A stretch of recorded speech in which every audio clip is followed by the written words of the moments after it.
When I got the phone call about Cameron, I was in a meeting at work, and I instantly ran out of the room when I heard an ambulance has been called. When I got to the school, I went up to him and turned him towards me to comfort him, and he didn't recognize me. He wasn't there. It wasn't my son there. It was a blank face. I remember feeling, is today a day that is going to be very impactful for us, or could this just maybe be nothing? And when I walked into the hospital and saw Cameron sitting in that bed, I was instantly aware that this was not going to be nothing, that something was very wrong. He was having seizures. And then that one day he had 14 seizures. From there, they did a CT scan and found a lesion and were transported to Children's Hospital. And so we sent Cameron in for brain surgery. The brain surgeon came in and he said, surgery went great, went better than we expected. We've got almost all of the tumor out. And at first it was a relief.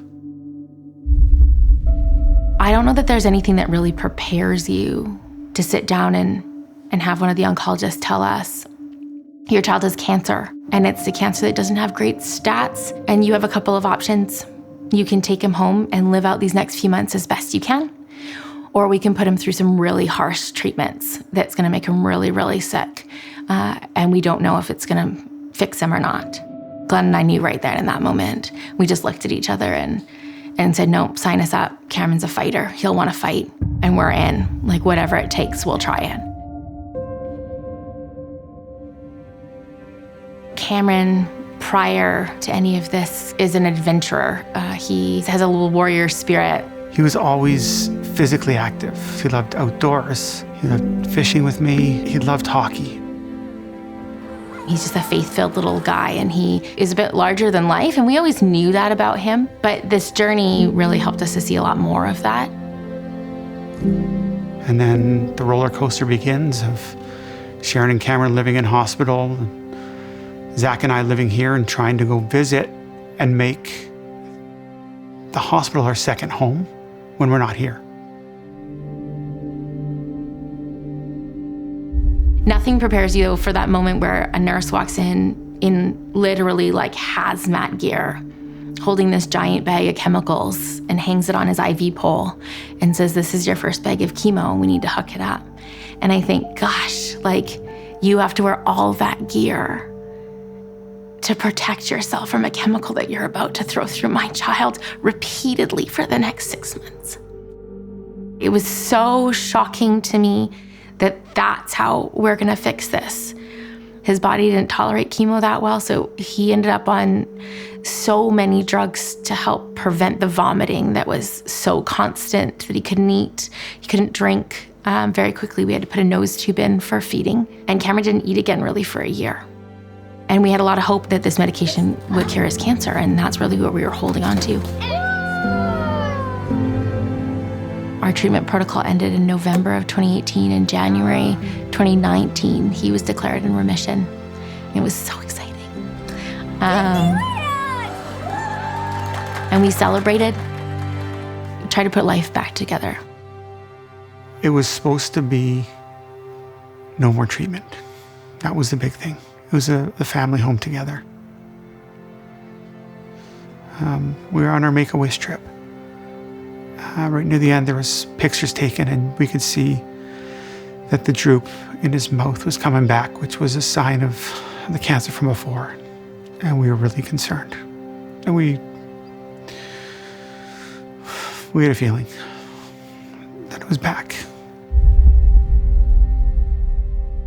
He went from being able to walk to not walking at all in a matter of like 24 to 48 hours. It was a really, really quick and scary transition. They did another scan and a biopsy of another section of his brain, and there it was. He had relapsed, and the cancer was growing in an inoperable part of his brain at this point. And that's when we were first told, our first conversation of, this is terminal cancer, and we don't have any way to cure this. We have some things we might be able to throw at it to slow it down, maybe, but we have no more possibilities of cure on the table for you. No more trials, no more treatments that were viable for him. And that was hard. Saying that there's no more fight left. We were very intentional about making memories with Cameron and Zach for us. Spending time together, just going and doing everything that we wanted to do while we still could. And before it was too late. We knew that last Christmas would be our last Christmas. So it was really important for us to do that Christmas really well. And I just remember him opening presents, and he was just so grateful, even though he could only open presents with one arm because his left arm was flaccid and it wasn't working anymore. But none of that stopped him, and that's what I'll always remember. Just very quickly de-escalated, where mobility was harder, and when he woke up, he could still recognize us. He was still in there, and that was tough because there was no communicating.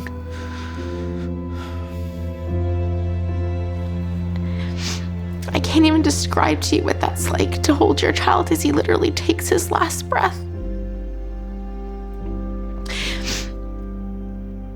And to know that it didn't matter how hard we fought, that we still didn't get to keep him.